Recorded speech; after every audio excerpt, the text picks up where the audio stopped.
제가 근래 이제 성경을 좀 원어로 공부를 하면서 사실 제가 큰 충격을 받았던 구절 중에 하나입니다. 그래서 우리 그리스도인들이라면 이 구절을 한번 다시 원어에 입각해서 좀 배워볼 필요가 있다고 생각이 됩니다. 더군다나 이렇게 구원에 관련된 구절들은 정말 잘 알아야지 대충 알면 안 됩니다. 대충 알면 그 구원이 구원 아닐 수 있기 때문입니다. 이 영접이라는 말로 번역이 되어 있기에 이 영접이라는 단어가 사람들을 데려다가 교인으로 만들어 놓기는 쉬웠는데 그 한 사람을, 한 죄인을, 마귀의 자식이었던 그 저주받은 사람 백성들을 하나님의 자녀로 거듭난 삶을 살게 하는 데에는 조금 어려워진 그런 번역이기도 합니다.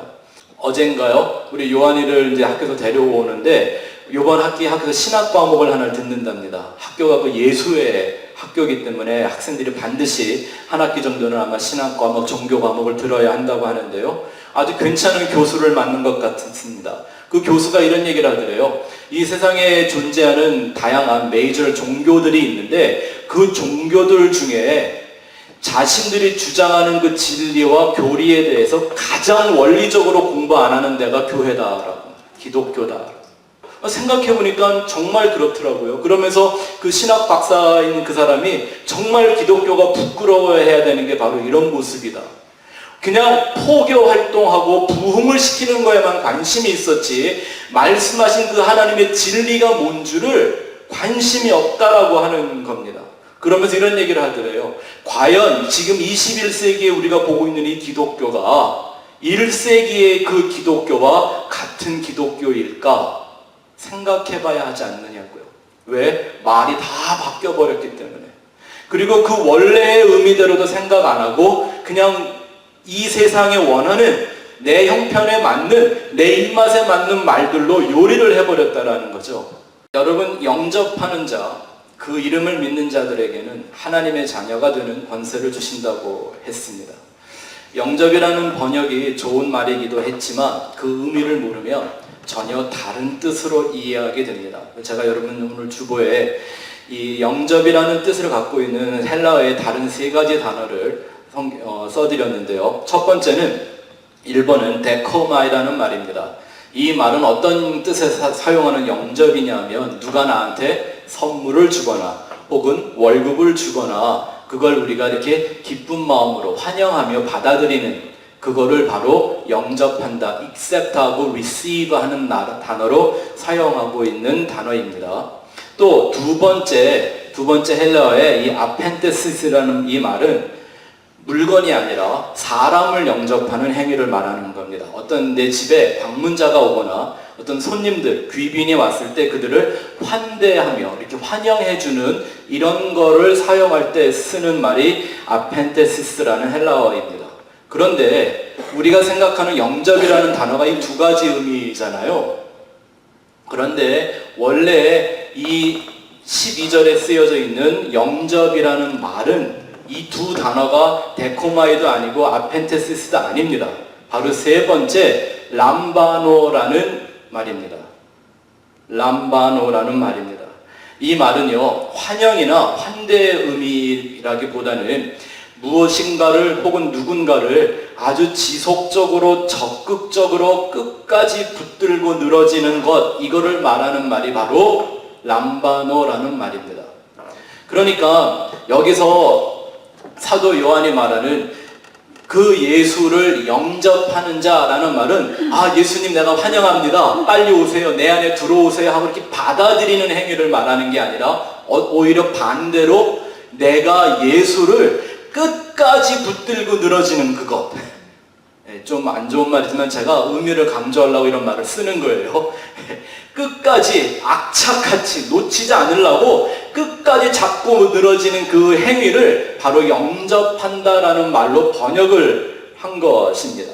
방향이 완전히 다르죠. 영접하는 자 그렇게 하니까 나는 가만히 있고 예수님이 내한테 와서 내가 그냥 그러면 내가 문 열고 받아들여 주지 라고 하고 예수를 내 마음에 모신다 이렇게 생각하는 게 아니라 원래 말의 의미는 거꾸로 된 방향이죠. 내가 예수에게 가서 하나님이 참빛을 세상에 보냈으니 내가 그에게 찾아가서 그를 적극적으로 그를 알 수 있을 때까지, 그를 만날 수 있을 때까지, 그와 하나가 될 수 있을 때까지 그 예수를 붙잡는 것을 말하는 뜻이 바로 이 람바노라는 말입니다. 그래서 성경을 보면 예수님 근처에 정말 믿음이 있다고 칭찬받은 사람들은 예수를 붙잡는 사람들이었습니다. 여러분 딱 기억나는 사람 하나 있죠?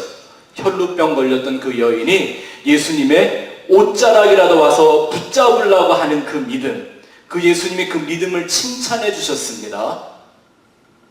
또 어떤 사람이 있었나요? 자기의 옥합을 깨트리면서까지 예수님 앞에 찾아와 그 발을 붙잡는 그 사람, 이런 사람들의 믿음을 주님이 칭찬해 주셨던 걸 볼 수가 있습니다. 또 문둥병자들을 보면 예수님이 문둥병자들을 만지셨다라고 되어 있는데요, 원어를 공부해 보면 예수님이 혼자 일방적으로 만진 게 아니라 서로가 서로를 붙들었다라는 의미가 담겨 있는 말로 쓰여져 있습니다. 이것이 바로 원래의 영접이라는 말 뜻입니다. 단순히 그냥 예수님 내가 당신 믿겠으니 이제 내 마음에 들어오세요, 내가 이제 교회 다니며 살게요, 이걸 영접이라고 생각하게 만들어 놨기 때문에 오늘날 교회 안에 복음이 이렇게 뚜렷하지가 않고 교회를 다니고 교인은 많아졌는데 예수님의 제자가 보이지 않는 것입니다. 영접하는 것이 무슨 어떤 팬클럽에 가입을 하거나 어떤 보험 하나 사는 것처럼 전해지는 것, 이건 정말 거짓된 가르침일 수밖에 없습니다.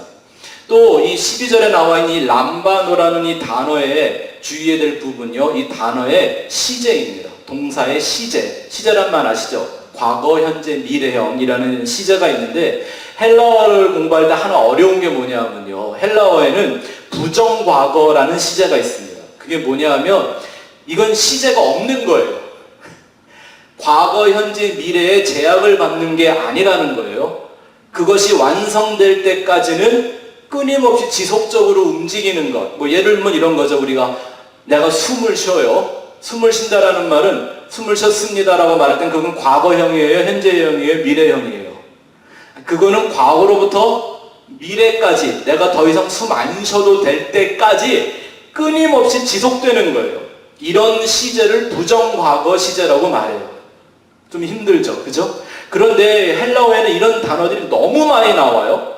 우리 많은 성도님 좋아하시는 그 에베소서 5장에 나와 있는 말씀, 너희는 술 취하지 말고 성령의 충만을 받으라. 이 충만을 받으라는 말이 무슨 시제일까요? 부정과거 시제예요. 그러니까 이 말은 어디 기도원 가서 한번 받아갖고 오고 어느 부흥회 가서 또 한번 받아오고 이런 얘기가 아니란 말입니다.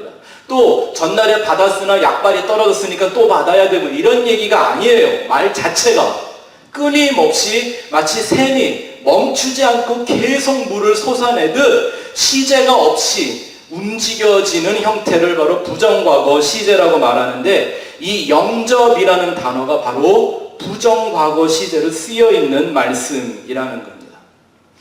그래서 이 말씀을 이렇게 생각하면 좀 이해가 쉬울 것 같아요. 영접이라는 것을 담겨진 의미를 이해하려면 결혼식과 결혼을 비교해보면 알아요. 여러분, 웨딩과 메리지는 달라요. 다르죠? 결혼식을 하는 것과 결혼의 삶을 사는 건 달라요.